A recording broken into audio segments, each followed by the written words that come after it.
overall thoughts? Initially, again, I have always been this way, and again, it is not healthy. I've always looked at things, in a negative light. I think it's just maybe it's why I'm a coach, not a plumber, because I'd be redoing your house about every water drip. But I just see a lot of things that I was really disappointed in. Vanderbilt's an SEC team. They went to the NCAA tournament last year. They're going to be bigger, faster, stronger. I'm not as dumb as I look. I knew that. I knew what they spent on their roster. I know what we spent on ours. It's like I won't get into it, but I didn't like our fight. I thought again, when you're playing a bigger, faster, stronger guy, and you engage, you're going to probably be on your heels a little bit. I thought we stayed on our heels the whole time. We couldn't get them off of us to get on the attack. I just thought it's not what we do. It's not what we do. We can't be successful with this team playing that way. So I have been sensing this for quite some time. I wish I would have done this a week ago. Vanderbilt scrimmaged Virginia last week, and I thought, man, that's early. But in hindsight, we needed this a week ago because we've been kind of in a holding pattern until we got this. Now I'm going to see how they respond from this now that we have actual footage against someone other than your teammate. And I wish I would have done it a week earlier. But now we have the tape. Now we can learn from it and hopefully get better before we do this again next Wednesday against Western. How much of that lack of fight or lack of fire was down low in the paint, and is that reflective of maybe just the effort, or is you aren't necessarily a longer team? Yeah, we're small. Yeah, we're small, really small everywhere, and we play small. It's one thing to be small. It's another thing to play small. We play small. So that means we have got to, extend things into the full court. We got to play faster. We got to be tighter in our actions. We've got to be more in gap. That's the only thing that we've really been preaching. Let's get in gap. We don't have rim protection. Let's get in gap and let's don't let them go by us. And that worked well, didn't it? They shot 65% from the field. They shot 59% in the second, overall 65 in the second half. Their points per possession were almost 1.3 points per possession, which means if they maintain that pace, they would set an NCAA record. So really disappointed in our inability to stay connected defensively. And then our edge, I can't tell you how many times the game ends up being 22, but it could have easily been 10 or 12 if we could have just finished through. Make a layup, make a free throw. Finish, man, finish through contact. Again, great learning lesson for us if they're open to learning. With Daniel Rivera, you guys a lot of times during the game were telling him to face and attack. With that being said, trying to get him pushed that way, like what type of potential do you see him having? Well, it's got to be better than 4 points and 7 rebounds, which is what he did today. He's got a guy. He's a strong kid. He's an undersized face guy. He's got to create angles. Today, you saw when he didn't create space, he's just swallowed up with size. Vanderbilt's got about 4 guys in that 6'9", 6'10" range, and they just dominated us in the paint. Points off turnovers are huge for us for a small team. We've got to be handsy. We've got to get out in the open floor. We get beat 8 in that category, and then points in the paint, which is an area, again, defensively, it's all we've talked about, trying to shrink the floor and keep them in front. And then we're constantly trying to put pressure off the bounce offensively to get the ball into the paint. We were outscored by 14 there, so 14 and 8. Again, that's 22. That's your ball game. Yeah, Coach Yax is gone. Christian Coleman's gone. Who do you expect to kind of fill in those gaps this season? I don't know. I'm trying to figure that out. I thought we had some guys. I thought Ahmad had spurts today. I thought he just got a little loose. You can see Chance Westry's talent. But, guys, Chance Westry, this is his 4th year in college. He's played 12 games. So I've got to – I'm saying that for myself. It's almost redundant. I'm telling myself in a dark room this. So I've got to be patient. He's got talent. We got to get it out of him. Kyron Lindsey, Daniel Rivera, those guys have been in college basketball games before. They've got to produce for us. Their roles are different here. They can't just be a role guy now. They've got to take on more leadership. And I thought Salim London gave us some good minutes. Ari Gooch is going to play extremely hard all the time. Jacob Myers, a guy that was, that scored the ball in the past. He was not where I thought he would be early on. Again, we've got to figure out. I've told you, Steve, everybody wants to play, Duke, Carolina, and Alabama in back-to-backs, and they want you to play 15 guys, and all 15 play. Why don't you play all 15?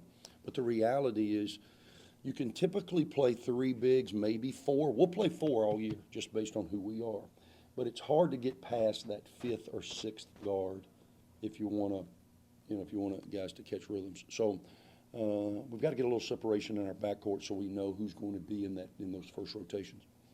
Is this what you're thinking? Alana Goose tonight help Energy, in that? energy, man. He does it every day. That's who he is. He's a ball getter. He's the only guy that really got 50-50 balls for us. He's a great cutter. Plays with great energy. First time he's ever played against a Division I player, other than he's junior college kid 1 year. So it was his first Division I game. I thought he gave us some good minutes, and I thought Salim. I thought early on the pressure kind of got to him a little bit, but I thought Salim made some plays for us too. Is this what you're thinking, starting lineup wise? No, this is just game 1. Those are the guys that had earned it based on what you haven't seen. Based on the performance tonight, that'll change moving forward. With so many new guys, well, obviously all new guys on the roster, how did they do with y'all's personnel and maybe with your plays and stuff? Did you see guys getting confused out Yes. there at full speed?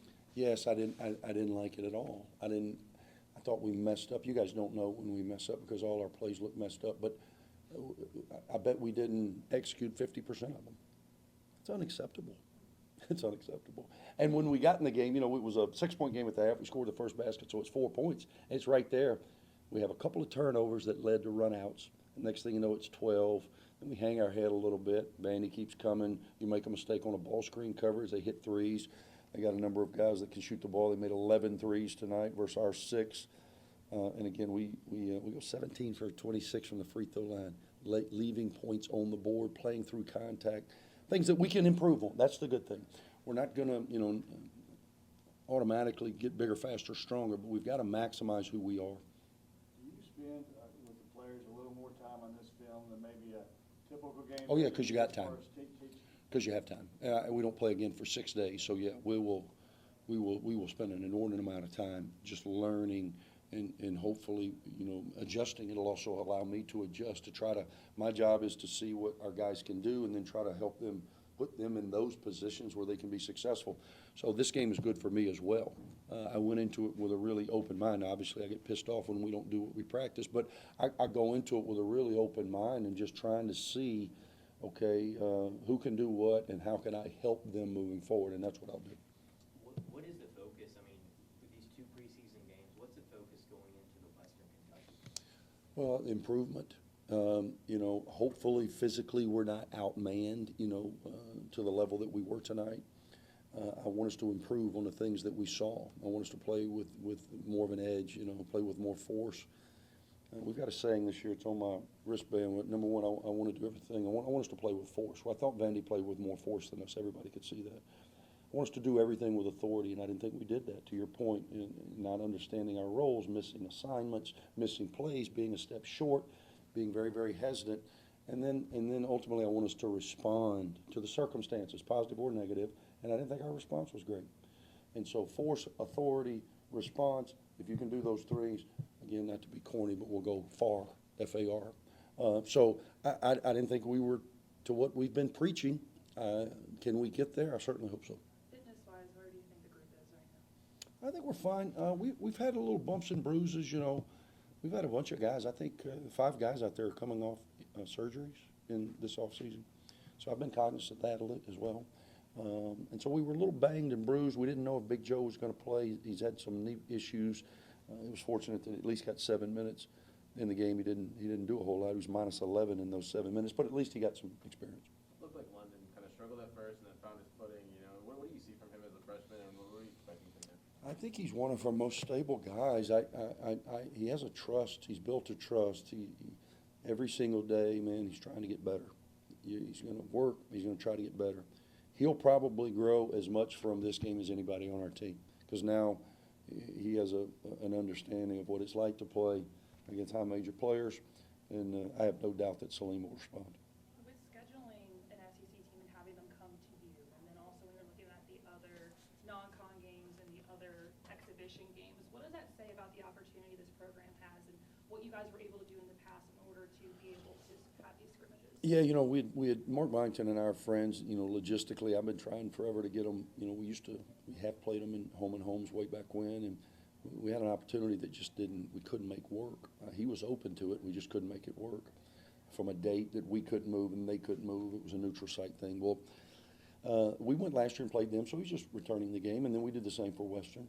And both of them are teams that I would love to get on the schedule year in and year out in the regular season. But I think those two games are really, really important for us because they're good teams, and they will expose us in areas that we need exposing.